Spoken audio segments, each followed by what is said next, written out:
Hey everyone, it's the Knitty Professor. Today we're going to explore the connections between knitting and self-care, and I finished this last night. It's kind of going to be Exhibit A. Took me a little while, longer than it should have, to finish this scarf. I will provide the pattern in the description under the video. But in any case, so there are a number of aspects of self-care that go together with most kinds of fiber crafting, not just knitting, but spinning, which is the other one that I do a lot. I used to do a ton of needlepoint, haven't done it a whole lot lately. Oh, petting dogs, that's also part of self-care. I've got Ari here. Ari. He got an ear infection. I have to take him to the vet tomorrow. Poor baby. So let's look into the aspect of rhythm, like the rhythmic activity of knitting. Yesterday I was at Worldwide Knit Public Day. We knit in the park, and I was working on a sock which has a kind of a cool rhythm. It's sort of like in 4/4, where you have a strong first beat, which is the purl stitch, and then you have the 3 knit stitch beats, and just keep going like that. So I'm working on the shaft, and yeah, it's really rhythmic, and I have the 4 needles going around, so I use DPNs. Each needle has between 14 and 16 stitches on it. And I've been doing it this way for such a long time. The repetitive motion of doing that is very calming. It's relaxing, makes me feel happy, and keeps me like steady, like focused, kind of a steady, focused pace, which is just like, I think it almost fosters a healthy heart rhythm, breathing, all the things that make you feel just a little bit more grounded, a little bit more like secure in your bodily function. So that's one aspect of self-care that's really nice about knitting. There are probably other things that we can think of, especially in the athletic sense, like running or cycling, that have a similar like rhythmic quality to them. Even music, playing, especially percussion. My sister does some stuff with a drumming circle. I used to do that too with my church. So that's one aspect. Another thing is kind of a good opportunity to just take a break from those screens. Now, I am guilty of watching TV while I knit. In fact, a lot of times I like to watch a movie, if I can. I was telling my son the other day, boy, I like this. It's so colorful. We'll be talking about that too. Was watching a documentary about Sitting Bull, and it was just fascinating because I really enjoyed telling some United States history from the perspective of marginalized people who were, crowded out pretty violently.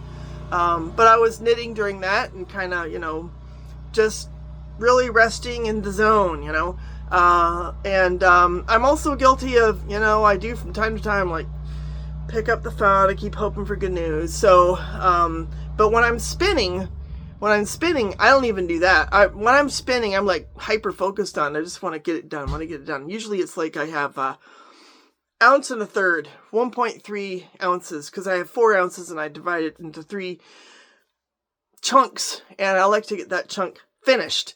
So when I'm spinning, I'm even more away from screen time. In fact, usually I'll play music videos in the background. Granted, they're on the screen, but I'm not necessarily up there looking at it. I'm taking in the music. So I would be curious to what extent you find your fiber crafting to be a way to get away from screen time. For me, knitting works fairly well, but spinning works even better. How about the sense of accomplishment? So like I say, this feels really good, just finishing a project. To me these days, it feels good. I got a lot going on, especially with my writing, my editing. I don't want to quit writing, and I have to, otherwise I think my mind would go berserk with the creative energy. It gets a little crazy sometimes. So I just, at noon, I'm like, I gotta quit. And that leaves only so much time for taking care of the lawn, taking care of the dogs, taking care of my baby's ear, taking care of my son, all this other stuff. So when I do finish something that I got knit, I'm like, darn, that's good, So I was determined to get up to my 4-foot length, which is my preferred length on a scarf. Don't you just love these colors? It's so pretty. And I like the fact that I can wrap it all the way back around to the front. It's just going to be perfect when I wear it underneath I tend to wear hoodies in the winter, like a Sherpa type lining. Have a few alpaca type garments too that I got in stores that sell stuff from Ecuador, but it just fits like perfectly like that underneath it. So I feel accomplished. I feel good. I have a pair of socks that I'm working on about 2-3 inches away from the top of the shaft. That's when I was working on yesterday. And again, I mean, in a week, I'll probably be done with that pair of socks. I'll be able to wear it, be able to enjoy it. Gives me a sense of accomplishment. And, it's a great opportunity for a little self-care to sort of remind myself that I'm capable of doing things and getting them done. And in that sense, I'll probably be okay. It's like a boost of confidence and a boost to my emotional well-being. It's great. Creativity. Creativity is another huge thing that can be a lot of fun. This hat would be kind of a nice little illustration of that for me. I had 3 colors of possum yarn. I think it's more or less of a DK. And I was like, okay, I'm going to knit a hat. And I just basically started with numbers, like how many stitches around I needed. Decided to do 2 different colors for the ribbing, which is kind of fun. And then I just grabbed motifs from a couple of different books and magazines and measured things out and used my creative color grouping ideas when I picked the yarn and stuff. So it's really satisfying, the creative expression. For me, fiber crafting is like small scale creative expression because my big creative expression obviously is writing. But it can be really, really satisfying, as a fiber crafter to feel like not only do I have access to this calming rhythmic activity, but I can also use my mind and I can inject who I am into my projects. And it's very satisfying to do that. It's really just, again, it's a reminder that I am someone who has, talents, dignity, worth. I should be here. I'm here for a reason, and my creative mind is an asset that I can engage in, making small scale products as well as big scale products, whatever they are. It could be even raising a child. I mean, raising a puppy is creative, it's just a great reminder that that's part of who we are. Comfort through routine. I'd be really curious, for me, since I started knitting fairly seriously, I knit every evening, and it's almost hard to conceive of missing a day where I just flat out knit nothing. I mean, there have been days when I might knit, a couple of rows, but I still do it as part of my routine. It's very rare for me to just not knit anything. If I have a night absorbed by a rehearsal or a concert, I might try to knit beforehand or knit earlier in the day, or just come back and knit a couple of rows, So it's part of my routine, and it's a lot of comfort that it's almost like a ritual, it gives me structure and a sense of stability. And especially if you're going through stressful periods, which a lot of us are now, it's insane what's happening. I dread looking at the news, and yet I know I gotta look at the news. It's very stressful, all the inflation, all the stuff that's going on. So routine can give us a sense of structure, of stability, of calm, of emotional regularity, and if you craft on a kind of a routine basis, it could be very, very helpful. I think very emotionally calming, balancing, all those good things. Another thing that's wonderful about knitting, and both of these, in fact, I have another sort of exhibit C here, connection to the senses. It's really, really this tactile. I think a lot of times our sense of touch is more closely connected to emotion than sight. Sight is, I've done a lot of research and reading about this. Sight is you can see things at a distance, and you can analyze them with a view to controlling them. It's sight is the sense of colonization. Whereas touch, when you think about holding your baby, taking care of your child or your loved one, taking care, they're combing their hair or, grooming or, petting my dog, all those things. It's the tactile sense is, to me, anyhow, I feel like it's closely aligned with our affect in a way that sight, for example, is not. Now, I get a lot of emotional satisfaction as a musician out of listening. Listening, it's not a big thing. It might be engaged a little bit when I'm spinning, but the connection to the sense, especially tactile and sometimes olfactory, smelling the smell of wool, the smell of, natural, could be dye stuffs, or there are a lot of really nice scents that can go into fiber crafting. I love wool. I just love wool. huge fan. Alpaca, great also, but I've just been a fan of wool since I was a kid. I mean, I was taught to, whenever I hooked a rug, it was always with wool, or, we had wool clothes, all the stuff that we knit. There, there was a certain amount of acrylic in our family, but I always remember feeling sort of disappointed. The smell of acrylic isn't the smell of wool. I'll just put it that way. Lanolin, it's like natural. This kind of engagement of the senses is very emotionally satisfying. And I think it helps to keep us like feeling present in the moment when we're, just focused on the feel, the touch. This is cashmere, by the way. It's cashmere blend with some wool. And these cables also provide a lovely tactile sensation, which is cool. And this smells good. This smells good. This one, it's I think it's not necessarily blown, like this floof is surrounding some kind of fiber, but it's mostly woolen. It's extraordinarily fluffy. And it just has been a joy to work with because you can see how soft it is. I mean, it feels really, really soft and lovely and cozy and cuddly. And wearing it around my neck, even on a day when it's in the 70s. We're blessed. Right now, we're having a little cool spell. It was in the 40s last night. Woohoo, it was really great. So yeah, it just helps you. It's soothing, it's grounding. It just makes you feel just a little bit better, Not all helter-skelter like a lot of the mechanized type things that we deal with, like your Apple Watch and your EV with all the computerized stuff and that kind of thing. This just makes you feel secure. Another thing that's really cool about fiber crafting is it can help you build your resilience and build your patience because, like, for example, this cable, this is a reversible cable, and every time I would step away from this and then try to come back, I had to relearn the pattern. And honestly, that's the way it is for this one too. Now, this is a pretty easy pattern. It's called the one row lace, and I'll post it for you. I've posted this several times. I've used this pattern now 3 times for scarves, and it's by Turvid, I think. So I'll post it for you.